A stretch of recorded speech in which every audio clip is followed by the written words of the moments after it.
സർക്കംസിഷൻ്റെ കോംപ്ലിക്കേഷനെ കുറിച്ചാണ് നമ്മളിപ്പം ഈ കഴിഞ്ഞ ദിവസങ്ങളിലായിട്ട് നമ്മൾ ചർച്ച ചെയ്തുകൊണ്ടിരിക്കുന്നത്. അതിനകത്ത് ഏറ്റവും പ്രധാനപ്പെട്ട ഒരു വളരെ ഇമ്പോർട്ടൻ്റ് ആയിട്ടുള്ള ഒരു കോംപ്ലിക്കേഷനാണ് നമ്മൾ ഈ കാണുന്നത് പേഷ്യൻറ്റിന് ആദ്യം ചിലപ്പോൾ വലിയ പ്രോബ്ലം കാണത്തില്ല, സർക്കംസിഷൻ ചെയ്യും. പല ആൾക്കാരും ഈ സർക്കംസിഷൻ ചെയ്യാൻ വന്നതിൻ്റെ ഒരു മെയിൻ കാരണം ഈ ബെൻഡായിരിക്കും. നമ്മൾ സർക്കംസിഷൻ ചെയ്താലും ഈ ബെൻഡ് ചിലപ്പോൾ കറക്റ്റ് ആകണമെന്നില്ല. നമ്മൾ ഇതിന് പ്രത്യേകിച്ച് ഒരു സ്പെഷ്യൽ പ്രിക്കോഷൻ എടുത്തില്ലെങ്കിൽ ഇവിടുത്തെ ഈ ഫ്രെനിലം നമ്മൾ ലെങ്തൻ ചെയ്യണം.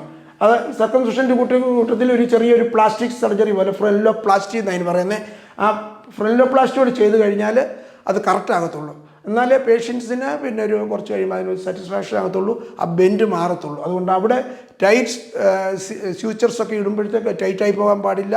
ഈ പറഞ്ഞ പോലെ അവിടെ ഒരു ചെറിയൊരു ഇസഡ് പ്ലാസ്റ്റി അല്ലെങ്കിൽ ഫ്രെനിലോപ്ലാസ്റ്റി ചെയ്തെങ്കിൽ മാത്രമേ ആ ബെൻഡ് കറക്റ്റ് ആകത്തുള്ളൂ. അതുകൊണ്ട് ഞാൻ പറഞ്ഞത് സർക്കംസിഷൻ ചെയ്യുമ്പം സർക്കംസിഷൻ ചെയ്ത് സ്കിൻ മാത്രം മാറ്റിയാൽ പോരാ, ഇവിടെ ഒരു ഫ്രെനിലോപ്ലാസ്റ്റിയോടെ ചെയ്തെങ്കിൽ ഇത് കറക്റ്റ് ആകത്തുള്ളൂ. ഈ ഗ്ലാൻസ് ഇങ്ങനെ ഒരു വശത്തോട്ടൊരു ആംഗുലേറ്റ് ചെയ്തിരിക്കുന്നത് കൊണ്ട് ഒന്ന് അതിൻ്റെ ഭംഗി കുറയും, രണ്ട് അതിൻ്റെ പെർഫോമൻസ് കുറയും.